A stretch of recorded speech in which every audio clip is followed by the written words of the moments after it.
శర్వానంద్ కృతి శెట్టిల combination లో వచ్చిన latest movie మనమే బాక్సాఫీస్ దగ్గర వరల్డ్ వైడ్ గా భారీ లెవెల్లో 650కి పైగా థియేటర్స్ లో రిలీజ్ అవ్వగా 12 కోట్ల వరకు బ్రేక్ ఈవెన్ టార్గెట్ తో బరిలోకి దిగిన ఈ సినిమా అడ్వాన్స్ బుకింగ్స్ 2-3 రోజుల ముందే మొదలవ్వగా రిలీజ్ కి ముందు రోజు ఓవరాల్ గా డీసెంట్ బుకింగ్స్ ను సొంతం చేసుకున్న ఈ సినిమా బాక్సాఫీస్ దగ్గర ఓపెనింగ్స్ విషయానికి వస్తే క్లాస్ సెంటర్స్ లో పర్వాలేదనిపించే విధమైన ఓపెనింగ్స్ ని అందుకున్న ఈ సినిమా మాస్ సెంటర్స్ లో మాత్రం యావరేజ్ ఓపెనింగ్స్ ని మొదటి రోజు సాధించింది. Talk average to above average లెవెల్లో ఆడియన్స్ కి వెళ్ళగా ఓవరాల్ గా ఆ ఇంపాక్ట్ కూడా కొద్ది వరకు పడినప్పటికీ మొత్తం మీద మొదటి రోజు కలెక్షన్ల పరంగా డీసెంట్ ఓపెనింగ్స్ ని సినిమా సాధించే అవకాశం ఉంది.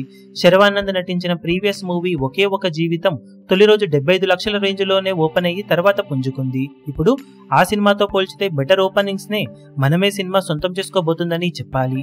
అటు ఇటుగా ప్రెజెంట్ బుకింగ్స్ ట్రెండ్ ను బట్టి చూస్తూ ఉంటే బాక్సాఫీస్ దగ్గర మొదటి రోజు ఈ సినిమా 80 లక్షల నుండి కోటి రేంజ్ వరకు షేర్ ను అందుకునే అవకాశం ఉంది. అన్ని చోట్ల ఆఫ్లైన్ టికెట్ సేల్స్ లెక్కలను బట్టి ఈ కలెక్షన్స్ కొంచెం అటు ఇటుగా ఉండే అవకాశం ఉండగా ఓవరాల్ గా ఆఫ్లైన్ టికెట్ సేల్స్ లెక్కలు అంచనాలను మించితే కోటి నుండి 1,20 లక్షల వరకు షేర్ ను సినిమా సాధించవచ్చు. ఇక వరల్డ్ వైడ్ గా సినిమా బాక్సాఫీస్ దగ్గర 1,50 నుండి 1,80 లక్షల వరకు వెళ్లే అవకాశం ఉంది. మరి అన్ని చోట్ల ఆఫ్లైన్ టికెట్ సేల్స్ లెక్కలు అంచనాలను మించిపోయి ఈ ఎక్స్పెక్టేషన్స్ ను దాటుతాయా లేక ఇదే విధమైన కలెక్షన్లను సినిమా మొదటి రోజు బాక్సాఫీస్ దగ్గర అందుకుంటుందో చూడాలి.